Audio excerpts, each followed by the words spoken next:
Hi everyone, welcome to the second lesson of Applications of CS. So today we're just going to do a quick intro to GitHub and get you guys set up so that you guys can pull and push code and I can check on your work every week.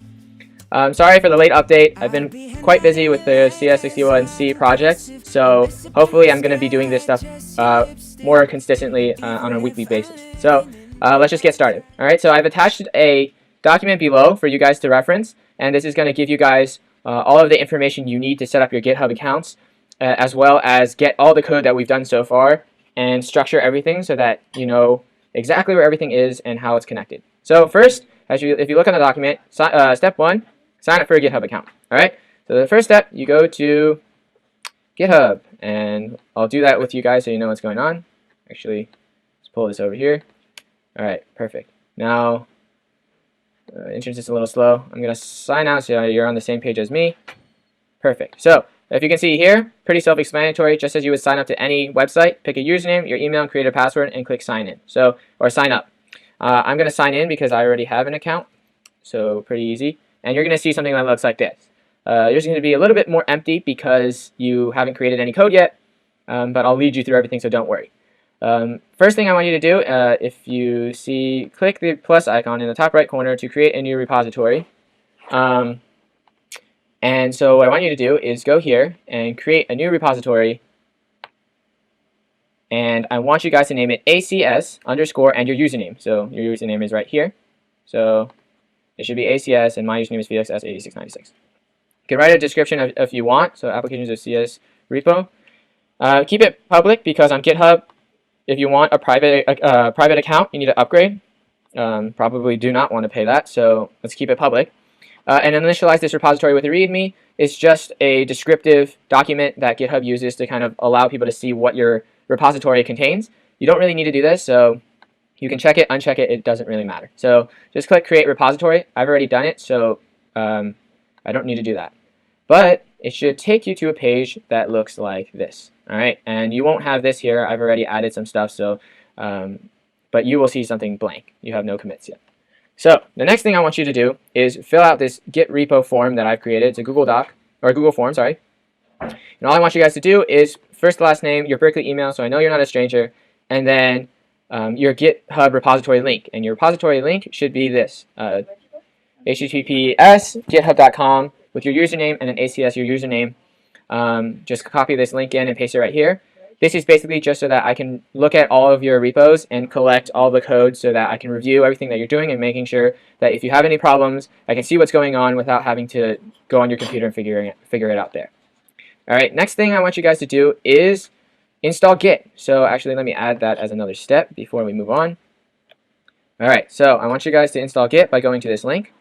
And this is Berkeley CS61B, one of the pages they created before. I think it's really good. So very simple. If you have a Mac, like I do, brew install Git should get you there. If you have Homebrew, if you don't, you can install Git directly through this. And any other operating system, it has you set up here. So just follow those directions and then move on with me. So you can pause me and continue right when you get that set up. All right, great. So now that you have Git set up, I want you to navigate into the directory you want to work in on your local computer. And that should be the Applications of CS directory that you created during the first lesson that we had. So if you haven't watched that, please go watch that. I know it's long, but it's very important to get caught up with where we are. So I want you to, let's see. All right, so actually let me set this up so I'm exactly where you are so you don't get confused.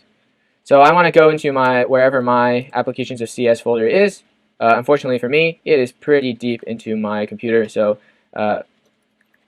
this is definitely not the best way to create your folders, but I was quite naive when I first started. So try to store it in some place that's pretty easy for you to access. Fall 2015, and it should be right there. Perfect. So now that I am in Applications of CS, that step is completed. So the next step is to clone your ACS username repository that you just created in GitHub. So let's go to that. If you see here on this page, it says HTTPS clone URL. And what you want to do is copy that. Go into your Applications of CS folder. You can get ls to just make sure you have everything here. And I want you to do git, type git clone, and then hit HTTPS, and your repository link should be right there. In my applications of CS folder, I have a lot of extra stuff. Don't worry about it, but this exists. So what this will do, if you finish this command, I already did it, so I'm not going to do it again. But if you type ls, it'll show this folder in your applications of CS folder. Great, and next step, moving on quickly, let's go into the newly created repo. So I want you to do cd and then acs underscore your username to move right into that folder. When you type ls, you should have nothing there. I have homework 1 and homework 2 because I coded that stuff beforehand, but you should have nothing there. Next step, add the skeleton remote. So, all right, perfect. So let's add the skeleton remote. And what I mean by skeleton is the directory that I created on the administrative side to kind of get you guys started on all the code. So I'll have all the methods written out, and all you have to do is fill out those methods, or I will have some stuff set up so that you guys can code without having any problems. So let's get that set up by doing git remote add skeleton. So let me just type something, remote. You don't have to type this, I just need to. Okay, so I already have it set up here, but what I want you guys to do is type this command, git remote add skeleton, https github.com application.cs skeleton.git, and you can literally just copy and paste that right into your command. Make sure you do not copy in that $sign. This $sign is just to indicate this $sign to separate your computer information with your actual command. So just make sure you don't copy in that $sign. Great. So once you did that, you can type. Let me go back. You can do git remote -v, and you should see what I see.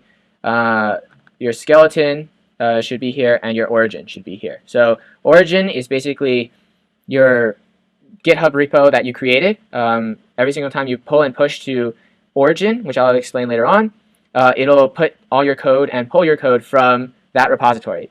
The skeleton is the repository that I created on my account for all the code that you want to get that has all of the methods, the homeworks, and all of that. So you don't pull and push from skeleton unless you're trying to get updated code from me. All right, next thing you want to do is pull from the skeleton remote to get the starter code for the lessons and assignments. So every time I add new files or I do a new webcast that has new code, you guys should pull from the skeleton remote in order to get that new code. So the command for that is git pull skeleton master, and that should get all of the code from the master branch. So if you do git status first to check if everything's in there, you do git branch, you can see that this master branch is updated. So you don't have to worry about what this means yet. I'll explain it in a second. But all you need to see is that this master branch exists. Cool. So once you've done the git pull skeleton master and you type ls, you should see new folders pop up that say homework 1 or homework 2 or whatever I have added to the skeleton, and you guys should see that right there for you. If you cd into them, you can see a bunch of files, but make sure you come back here so that we can continue this video. Next thing you do is set up your local directory to retrieve lecture notes and homework solution releases. So in addition to this skeleton repo to get all of the skeleton code, you also probably want to see the code that I'm typing on my computer, as well as the solutions that I upload for the homework. So to do that, cd back into your application.cs directory. If you're in the acs underscore username directory, you can just do cd ... It should take you back to the application.cs folder. All right. So if you somehow lost track of this path, just come back all the way to the applications.cs folder, and we can continue there. So the next thing is to clone the lecture code repository. So you enter this following command, git clone. I've already done it, so you don't have to worry about it, but do git clone https github.com applications.cs lecturecode.git. And what that should do is, if you type, after you hit enter, you type ls, you should also see a folder that says lecture code here. So I'll be updating, every single time I do a webcast, I'll update lecture code with all the code that I've been typing on my screen, as well as maybe a cleaned up version so that you guys can see a nicer version of what I do beforehand. And I'll upload all of that so you guys can see. So feel free to do that whenever a new webcast is out, and you can either follow along or you can look at it after I finish my webcast and get the live version as soon as I'm done. Next thing you want to do is clone the solutions repository. So go back to your application.cs folder. You should be in it right now, but if you're not, go back into it and clone the solutions repository. So same exact thing, except the URL is a little bit different. It says solutions.git instead of lecturecode.git, and clone that in there. So git clone github.com application.cs solutions.git. Press enter, and solutions should pop up here. So the three folders that should be in your application.cs folder are ACS underscore username, lecture code, and solutions. And you can move into each of those to kind of see what's going on. But lecture code and solutions are just going to be for your own reference. You don't actually push or pull code from each of those things. They're just there so that you can kind of see what's going on.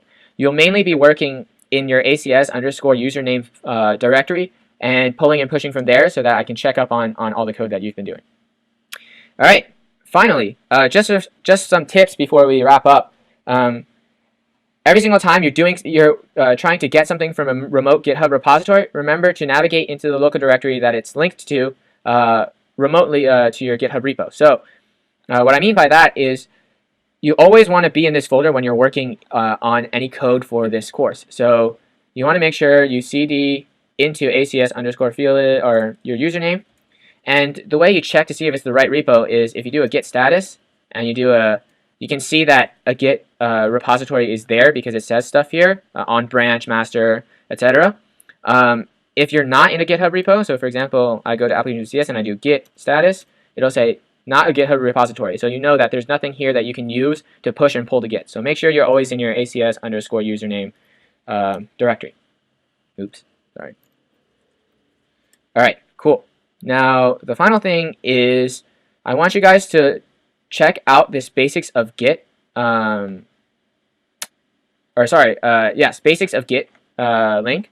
And what that'll do is teach you guys how to really use Git and how to make sure you understand what's going on. It's pretty in-depth. I really recommend that you read all of it. It's pretty important because we'll be using this, and it's going to be very difficult for you to debug your code if you can't use Git, because I won't be able to read everything. So make sure you read all the way up to D. You don't need to do this local repository stuff. This is more for CS.